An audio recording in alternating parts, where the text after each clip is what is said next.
Hi guys, my name is Tyler Beckley, and welcome to Barbells and Blackbelts, the podcast. This week's episode will be with my friend Gary Young, MMA coach, gym owner, entrepreneur, man of many talents. Today we're going to be talking about MMA, Brazilian Jiu-Jitsu, the fight game, social media's influence on the fight game, as well as finishing up the show talking about a topic near and dear to our hearts, professional wrestling.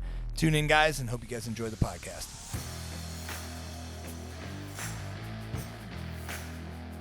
Hey guys, what's happening? My name is Tyler Beckley. Welcome to the Barbells and Blackbelts podcast.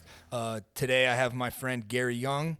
Gary is a long time, I would say probably the most intelligent fight dictionary that I can possibly think of.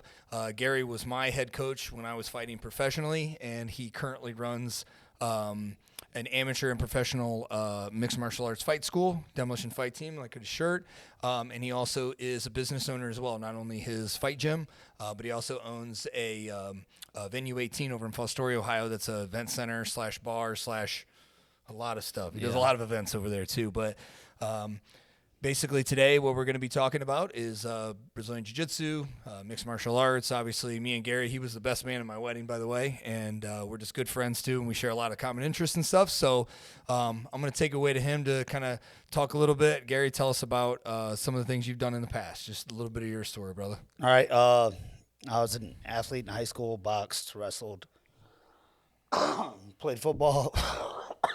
Of course, I start coughing right. Right. Yeah. All right, brother. Go ahead. Yeah, then right when I was still in high school, won the Tough Man contest, and then started fighting MMA right then. So turned pro in high school because back then it was crazy. So you just fought. You could show up in the crowd and they'll be like, yo, you want to fight? And then it just happened that way. So I originally met Gary. I had started training after I got done playing college football. I trained with a place that was basically a no-gi grappling and stuff, and Gary just got back from Coconut Creek, Florida, right? Yep. Was that where you were? Down at BTT, Brazilian Top Team. Or no, you're American Top Team, Yep. yeah. So he had just got back from training, and I had heard actually I was working at Menards with Tara. Yeah, my actually. sister. So his sister, we were working at Menards, and she's like, my brother just got back from American Top Team. I'm like, that sounds like the guy I need to talk to. So that's where we met, and I think what was over Forest, Ohio? Yeah. I was in the garage in Forest. Oh yeah. Oh yeah. Man, like we used to just beat the shit out of each other in Forest, Ohio, in a garage, man. There's some killers in that little garage. Like we had probably what I can think of at least 7 of us that turned pro. Yeah. That came out of just learning how to fight, man, just with each other. It's, Yep. Sometimes that small environment. Me and Aim joke that it's like, when people want small classroom size for like colleges and stuff, sometimes it's like the same thing in smaller gyms because, you're collaborating so much on it too. So he got done with fighting career, started with, the fight gym. How many professionals you even have? How many have you had? I thought about it during COVID, and it was like 25 at that time, so I'm guessing it's around 40 now. That's that question too. Sorry, just to clarify, how many guys he's taken, started in fighting and got their pro card, like went professional too. So for people that don't quite know about like the fight game in like a state like Ohio, is a highly regulated state comparatively. Like, so when Gary was saying like in the early days, he's not kidding. Like, I mean, it was my first show, first amateur show. We were in that, what was it, Bingo Hall? Yeah. Bingo Hall in Indiana or something. And they pulled a Coliseum. guy. Yeah, the Coliseum. Yeah, Coliseum Combat in Indiana. Shout out, what up? Yeah. But they got a guy out of the crowd. Remember, they're like, $300, bro. Yep. And he fought him. We had another guy that was going in like the Marines or something. They bumped him up to fight a pro that he lost, but he gave it a good run. He did. Shane Lehman, he's back in the gym and just fought on Fury. Let's go, Shane. After 18 years out, he jumped on a UFC Fight Pass card. Almost won too. That's awesome, man. Yep. He was a good dude, man. But yeah, some of the changes, and this is kind of when I was writing some of the things up, the topics that we were going to talk about. I guess we can get right into it. It's just about some of the changes in the sport and like the big things that I've seen over the years. Number one that got me when he has a couple of current guys, Dylan Bucka that's in the UFC, That's part of Gary's fight team. He was talking to me about his social media influence and stuff too, and that's a part of the game that we didn't really have back in the day. You know, it wasn't how many followers you have and stuff like that. Social media was still, you know, put whatever song in your MySpace and stuff, and it was just a goof, you know. But nowadays it's so incorporated into the world that we live in. I mean, it's a big deal in the fight game too. So, yeah, how you feel about that? Yeah, no, I like it. There's more opportunities because of social media. So, like back in the day, you, Steve-O, a couple other guys would have been in the UFC if we had the social media we have now. So we can get the word out there how good you guys are. Back then, if you didn't come from a big gym or you didn't have a big manager, it was hard to get the job done. So yeah. Go ahead. Yeah, but like you can bypass so many guys with more experience if you're fighting, staying active on social media. It's like back when I first turned pro, I mean, again, talking about some of the topics that I just wanted to kind of roll into. My experience was kind of starting out as a competitive side of like a competitive outlet. I got done playing college football, so the next step for me and things that I liked, I wrestled all through when I was young, got me into combat sports, but it wasn't the same thing. So it wasn't the same trajectory, like where someone would come into MMA with a very business mindset, you know, like let's say a guy who was, you know, all-American wrestler from Oklahoma State or something, you know, and then he gets with a fight gym. I mean, there is a set plan nowadays for guys who are going to get social media traction, or you have a certain window of time, you know, as a fighter. That's the kind of hard pill to swallow sometimes for people. You have this window that, you know, there ain't many Tom Brady's in MMA, you know. No, not even close. Yeah, you don't get flagged. It's right, exactly. If you get hit too hard, the other guy doesn't get a flag. It's what it is. Where jiu-jitsu came from me, because my last fight was when I was 30, so it's been 10 years now since I've had an MMA cage fight. But jiu-jitsu allowed me like that outlet of not only competitiveness, you know, it's where things changed for me a little bit, that I got outside of that competitive MMA culture that way too. Because again, you don't get many MMA gyms that are like, you know, you got dad with 3 kids in here. He's just, you know, that guy that's sparring all that. It's not that world. No. And it's where a lot of people, they get in trouble too. Cause it's like, you know what I mean? It's like they try to go into, let's say, a hobbyist jiu-jitsu gym, for instance, and they have some of that same mentality. You could get a couple of guys that are, you know, competitive guys, you know, they go through the local circuits and stuff, or the regional circuits. But when you're in an MMA gym and whatever the goal is, sometimes it's like me and you were talking beforehand, like expectation needs to meet reality on these. Yeah. The other thing that I was kind of saying, like culturally, about some of the training too, just to share a conversation we had right before we started filming, I joked with Chris, our social media guy. What up, Chris? So behind the camera, and about how Gary's coaching style is. One of the things that, like, me and him, like, we're kindred spirits on this one, is his mentality. If you want to fight, cool, let's fight. If you don't, then you don't, and that's okay. Like, some people, they don't. How did you say it? I'll just let you. I was like, until you decide you want to fight, it's a democracy. As soon as you decide you want to fight, it's a dictatorship. You're gonna do what the I say. It's right. If you want coach to do this thing, and this is what you're paying him for, and what you know what I'm saying. It's like sometimes those are hard pills to swallow for some people. My friend Todd, that he had a guy in his jiu-jitsu gym, was saying, I'm going to be a professional fighter. And he wasn't showing up to practice. You know what I'm saying? Yeah. Like, it's that mindset. It's like, okay, if you want to do the thing you say you're going to do, then here's the path. Like, you have to show up. You have to do X, Y, and Z. You have to, even nowadays, you know, get social media traction and everything else too. You can't say you want to be a pro fighter, practice 3 times a week, and think you're going to make it to the UFC. It's just not going to happen.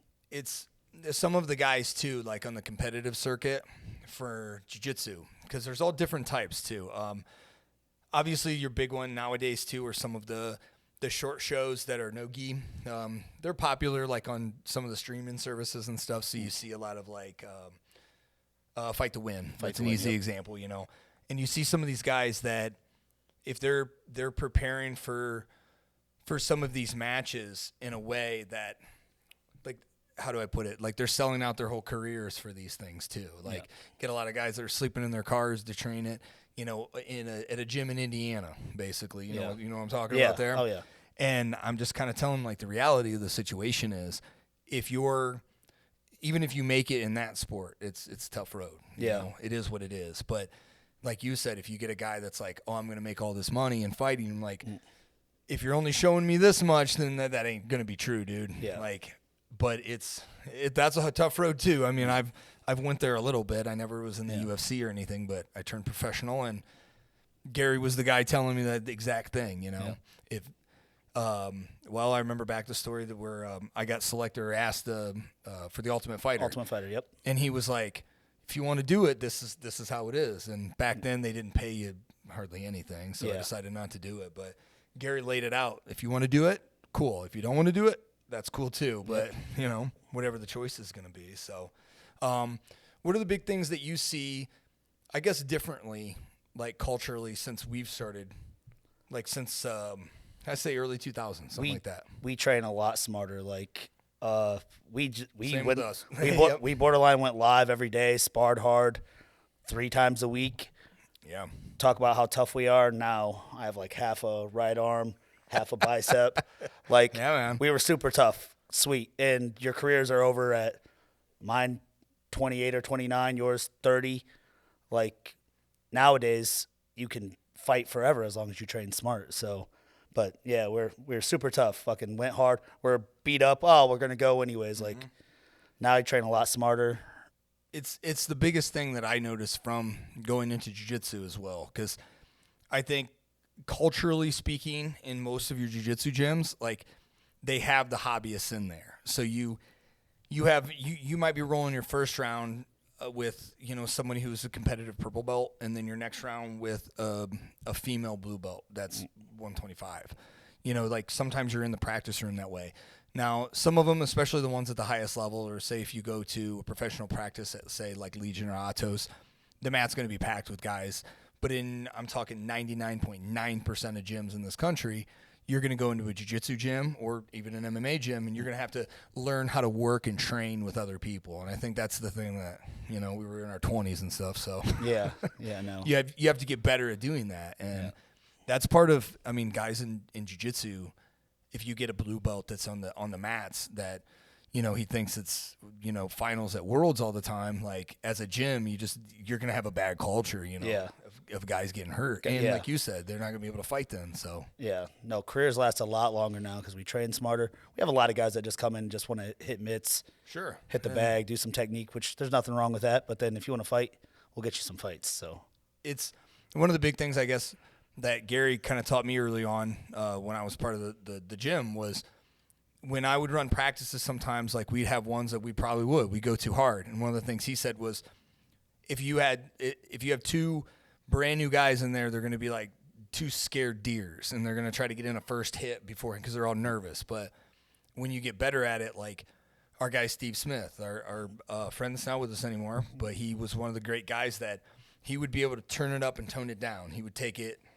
He'd spar with me and he'd tag my ass, but I let him. But he would also take it down where, he would be able to flow with people. And so we'd bring in a new guy. Gary knew that he could put him with Steve, and Steve was going to knock this guy's face off, basically. So he was one of the only ones back then that I could trust carry a new guy. Yeah, absolutely. So it's like some of that's a little bit, I guess, maturity, but a lot of it is culture too, because especially with social media and everything these days, that's like bad behavior that kind of gets called out, like online and everything else too. I don't feel like we ever bullied anybody. We just fucking went hard. No, we just beat the shit out of each other. Yeah, all the time. Like, we still have like the reputation as like being really tough and hard nosed. And I'm like, when we are, like, all the guys are pretty tough, but I'm like, man, compared to back in the day, we were so tough back then, but and almost to our detriment. Yeah. It seems like that with every sport too. It's like every time I hear, and this is again from, it's great to have you on from the perspective like that I'm talking about, where like people want to complain about rules in the NFL that are getting like, oh my God, this is too soft and blah, blah, blah. Yeah. Because a lot of these guys are dudes that just sit at BW3s and never had their face punched inside of a cage. And you're like, I see why they're doing that, because there's certain things I think in fighting or in any sports that if it's going to limit your career, like we should try to Because, I mean, if guys are trying to make careers out of fighting or grappling or football or whatever it is, they want to know that, like, their organization is trying to protect them, too, so they can continue to make money, you know, for their family and stuff. So that's a big – I think that's a big part of, like, just growing up and maturing from the gym aspect. But, I mean, I think we're both in the same agreement where some of the rules that we have is to protect the person, you know? Yeah, no, I get it. It makes all the sense in the world to me, so – The other one, I guess, was about the training aspect, too. One of the things I think me and you talked about a couple of years ago was Manny Pacquiao getting ready for fights, and where Manny Pacquiao's like, I mean, what did he do, like 2 hours of sparring max for like a fight camp, he said the one time? Yeah. Go ahead. As you, like when you're younger, you gotta fight to get ready for a fight. After you have so much experience, you don't have to spar that much. Like you already know how to fight. Just make sure you're in shape, make sure you're healthy, and you're going to be good to go in there. I mentioned Tom Brady a little bit ago, like not being in there. That was a big thing that changed me from like training as well. When he was still playing, there was a lot of like kind of debate in the strength conditioning world where like all the things that Tom was doing was very counterproductive to getting an athlete stronger or anything else. Something you wouldn't think so, but when you have a Lamborghini out there, but a Lamborghini that's got some miles, you know what I'm saying? Like, they weren't trying to put barbells on his back. They're like, keep Tom's shoulder good and his knees good and his back good. You know what I'm saying? Just get him on the field. Yeah. And I mean, some of those times too, well, for an example, the strength coach at Ohio State, he's really big on just a leg press. Doesn't put heavy barbells on their back. In his opinion, it's like he's getting Lamborghinis. An athlete that the head strength coach for Ohio State works with is a Lamborghini, all of them.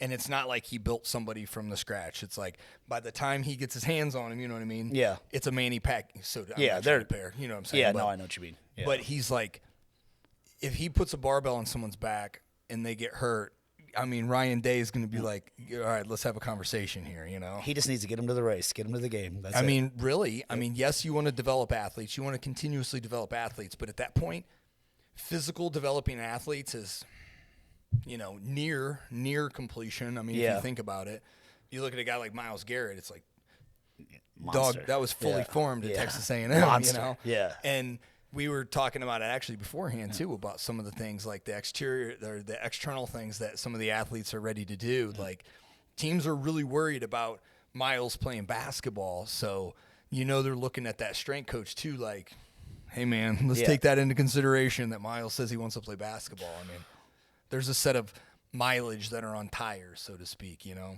And when you get an NFL athlete, like you said, just like you got to keep them on the field. You got to keep them healthy. That's the name of the game. And God, you look at the injury reports in the NFL these days. NFL is most dangerous. Like it's because it's unpredictable. Somebody can come hit you from the side. You're crashing into each other every single play. It's like a car wreck every single play. A big debate that gets me to another topic. I didn't write it down or anything, but it was the one that was really big in our sport. Was about like CTE and concussions and stuff. And MMA was really like taglined as the not boxing, that you weren't going to, you know, these punch drunk guys, you could have longer careers on this one. And I still believe that. I mean, I do too. You're still getting head kicked and stuff. It is what it is. But like, what's the break now? Is it about the same? Yeah, it's there's a lot more CTE in boxing, but it's just because of the repeated blows. Like you get dropped in MMA, they're going to get on top of you, clock you, the fight's over. Mm-hmm. In boxing, you get basically knocked out. You got 10 seconds to get up, and then you can keep fighting. And it happens all the time. What's your take on the bare knuckle? How you feel about it? I don't really have a problem with it. There hasn't been a lot of crazy injuries. It's mostly cuts and broken hands.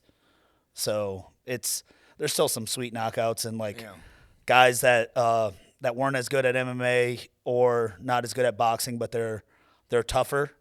They're getting it done in bare knuckle. So, and the money's good. Yeah, I mean, that's somebody asked me down here at the gym too that like how I feel about it, and because they asked me kind of like almost like the gladiator question, like how would you feel about being someone inside? I'm like, well, I was already fighting inside of a cage. I'm literally on display for everybody. Yeah, I just worry about.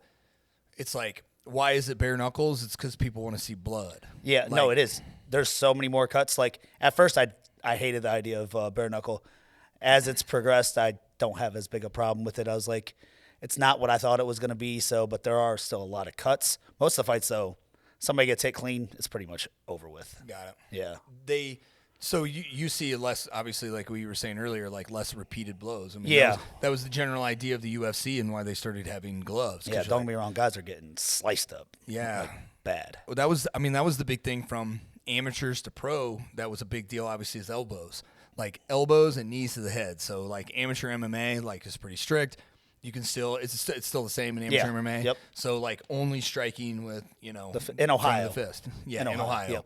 Ohio.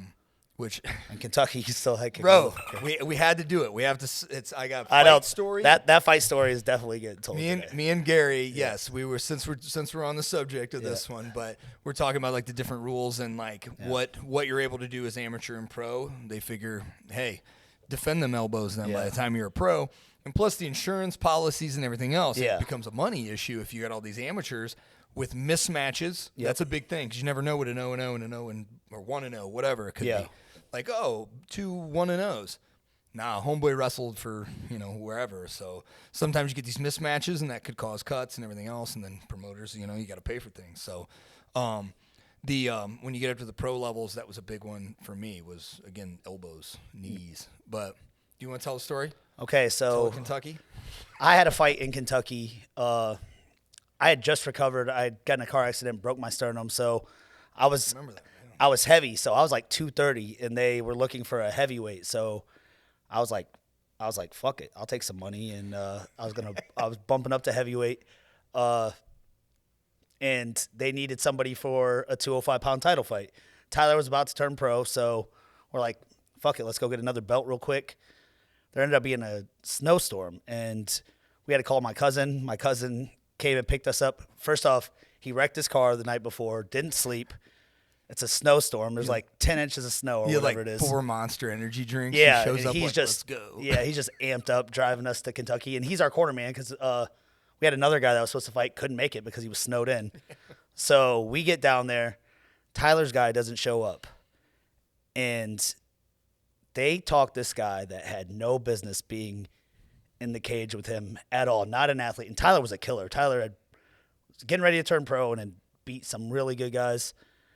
And man, they talked this guy. They're like, this guy's like 1-4 or something. And they're like, it's a title, bro. Like, it's a title, dude. It's just it's for this title. How are you gonna pass up this opportunity? And I'm like, hey, let's do it. Let's get a head kick knockout. Like, we can kick this guy in the head. Let's just get a highlight reel. I feel like such an asshole now looking back on it, but I asked it in the rules meeting. I was like, yeah, hey, are there head kicks in Kentucky? Yeah. I think one of them turned around and was like, yo, bro, this guy's going to do a head kick. He's like, this dude can do a head kick. Yeah, and I think the guy right before Tyler fought came out to Boats and Hose. He did. He lost a gym bet. Yeah. He had to come out to Boats and Hose. Yeah. They were brothers, remember? Yeah. They were 2 big boys. They were like, 300 pounds apiece. Yeah. And anyways, Tyler's fighting this fucking guy. And the guy knows that Tyler wants to kick him in the head because we said something at the rules meeting. So he keeps just trying to, like, stay the fuck away from Tyler. And you still ended up blasting him with a knee to the face and, like, breaking his nose or something and win it. He tried to shoot on me. He like, pulled guard, like, 5 times in 20-some seconds, and you still knocked him out in, like, 20-some seconds. So I dropped him, and he was on the, like, the floor, like, in, like, the fetal position almost. And I, like, dropped him, and I hit him, like, 2 times. And I looked at the ref because, like, I'm looking up. Yeah. Like, bro, he's like this, and I tagged him. And he looked at me. He goes, "Keep fighting!" Like, keep fighting, keep fighting. It was that big tall ass. It was that hillbilly guy. Yeah. He was like, "Keep fighting." Yeah. I'm like, so I hit him 2 more times, completely unnecessarily. That I had to hit him 2 more times, and then he called the TKO. You still tried to let him up like 3 times so you could kick him in the head. But it was just. I wish we still had that film. I want to see it again. But get up so I can head kick you. Yeah. He's not lying about that. No, this really happened. Yeah. That was in Corbin, Kentucky. Yeah. I fought this big ass defensive lineman from the University of Kentucky. Homeboy was like a rhino. Yeah. I remember he was like red hair. And he was like a huge dude. Yep. Gary dropped him. He kept trying to shoot, and you just kept sprawling and just pop. Dropped him with the right hand and then just beat him up. I think I might have choked him. I beat him up and then You choked did choke him. He gave up his back. Yeah. He was done. Yep. He was ready to get out of there. Yep, and then we had to drive all the way fucking back. It took like 6 hours because the fucking roads were so bad. We were gonna stay, but we found out it was a dry county. Yeah. They got some bullshit where, like, the one county this is Matt. Yeah. we drove home because you can't buy alcohol in the one county, and then we also found out that homeboy, the next county over, that is like the mayor or something. He's like one of the officials. He owns drive-throughs on the other county. Yeah. So you can't drink over here, but you can go over go to here. his county. Yeah, Yeah. buy some alcohol, right? Yeah. And you get across the border. I'm like, so we went back up to Ohio. So the some of those like stories that we tell about fights and stuff, like it's, again, it's fun to have to have you on the podcast because, just not only our experiences and stuff, some of them are kind of wild where we would he still does it all the time. I'll give him a call and see what's going on. And he's like, I'm going to, you went to Vegas or you're going to Cincinnati or wherever else. Like, where are you going next? Where's the next fight? Okay, so February 1st, we have a bunch of guys fighting in Pikesville, Kentucky at Appalachian Arena. It's like a 6,000-seat arena. Nice. Mateo's pro title fight. Charlie's making his pro debut. Nice. Got a couple title fights. I'll plug that real quick. Let's go. Yeah. Okay, and then Gates is fighting for the Fury title on UFC Fight Pass the next day in Texas. So I have to wake up. My flight leaves at like 5:45 in the morning. I have to fly to Houston and go to his fight. And then the next week we have a boxing match in New Jersey. And then the following week, Dylan fights in Vegas. It's going to fight Edmund Shabazian on ESPN Plus. So also check that out. Absolutely, man. Like any of our guys, me and him were even talking about, we're doing the podcast about, again, the social media influence and how it is so intertwined into the fight game. It's totally going to lead me into my next thing that we're going to finish with pro wrestling, talking about that. Oh, yeah. But, I see the same linkage between pro wrestling because it's about that engagement. If, to use a pro wrestling term, if someone's over, I want to see that person on social media as well. I mean, The Rock on social media, building up to the last WrestleMania, it was pure gold, pure gold. Beautiful. And some of the more social media, savvy people, me and him, we like The Miz. And The Miz was one of the first guys to really figure out that link of, how do I sell myself, not only as a performer in the ring, but also in social media? Because, there's only, 2-3 hours of shows every week. How long is Raw these days? Raw is 2 hours right now, but I think it's going to go up. I think it just switched to 2 hours.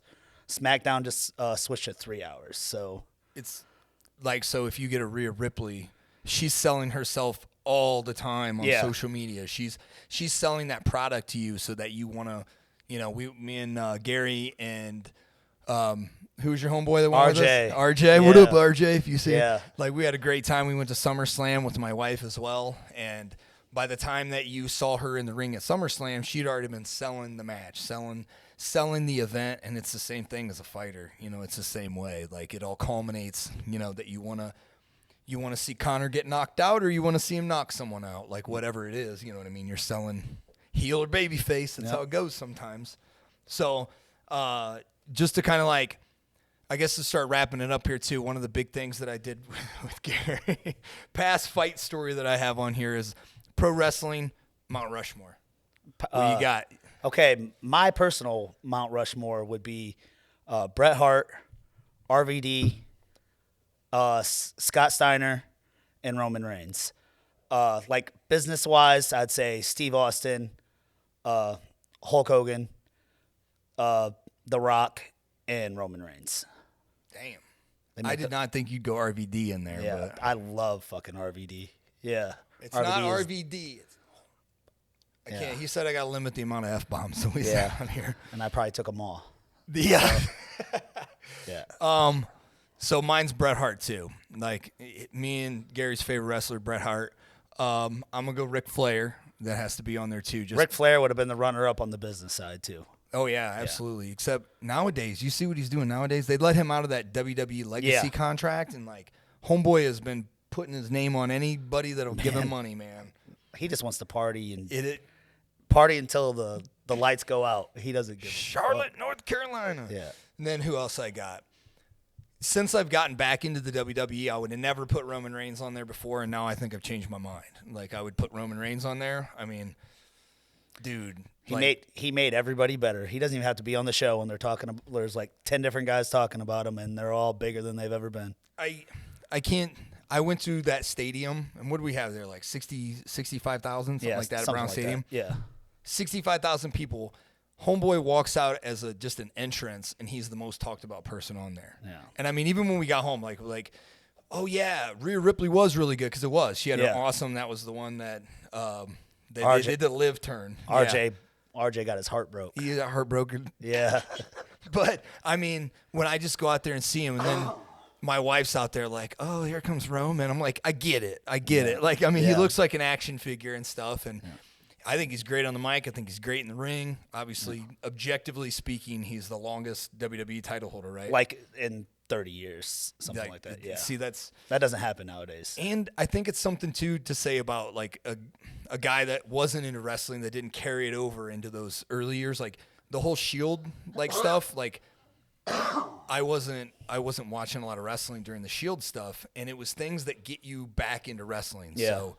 Roman Reigns doing the thing with Cody Rhodes got, me and my wife watching wrestling together. And, like, which, by the way, that Royal Rumble, that was the one with, the WrestleMania with the Undertaker. Yeah. God, I loved it. It was so good. The Undertaker is the man, too, so. I like a lot of the stuff with the Undertaker in terms of, like, he was kind of a good gatekeeper, but more you watch, like, the Vince McMahon documentary, like, he wasn't going to do nothing or say nothing. It's like some of those guys, you're just like, man, you kind of wish he would have, because he had that kind of like pull. Yeah. Where if he went into Vince's office on certain things, I don't know Yeah. like behind the scenes how that was, but you get a lot of these guys. Like I would say one of the best wrestlers technically ever, Shawn Michaels, but I never put him on the Mount Rushmore because I'm a Bret Hart fan. You know? Oh yeah, fuck Shawn Michaels. Yeah, like I know he's doing good over in NXT and stuff like that, but. I mean, I don't hate him anymore, but I hated him for a long time. At least the one thing I really like, we watched that A&E biography with Shawn Michaels, and I mean, on his biography, he was like, I lied to Bret Hart. I did that. I mean, his grandkids are going to see that, and I don't have a biography about me, and no. He does, and it's enough for him to get on there and be like, yo, dude, I was a bad person. I did some bad stuff. He was a piece of shit back in the day. Yeah. Vince asked him to do it, and he was just going to do it. So, long story short, I put Roman Reigns on there. And then the last one I'd have to put is Hulk Hogan. Even though I do not like Hulk Hogan, but, Scott Hall and Kevin Nash, which I got to send you a picture. Shout out to my sister-in-law, Jen. That's Kevin Nash's niece. She got me this big plaque with Kevin Nash. Nice. She had when she was a kid. I'll send you a picture. But I'd have to put Hulk Hogan on there just because of the fact of his impact on the business. Yeah. And the trajectory of the business got, for a 15-year period, more, you'd say, 20-year? About 18 years, like, at the top, and then he could still make an appearance for another. He lost a little bit after all the racist slurs, but, if you weren't a wrestling fan, you still knew who Hulk Hogan was. Yeah, being a household name that way, like, carried the business into the next, even when we were kids, too, that name recognition. God, they had him at the RNC or something, like the Republican people still had him. Just now, yeah. Like, and people, they knew it was a goof, but everybody knew who he was and stuff. Like, oh, look, it's Hulk Hogan, He can still talk. Going out there, just ripping cut a promo. Yep. He did okay on his cutting promos. Man, he's a little rough. He's a little rough. Yeah. Like, some of the guys, like, I'm a big fan of those guys that are, like, real quick-witted with their words and stuff, and can, like The Rock. Nobody does it probably better than Rick or The Rock in terms of that. Because that'd be my fifth one, too, would be The Rock, to put him on there. Even though Bret Hart, Stone Cold are my two favorite wrestlers. Yeah. But, yeah, man. Anything else?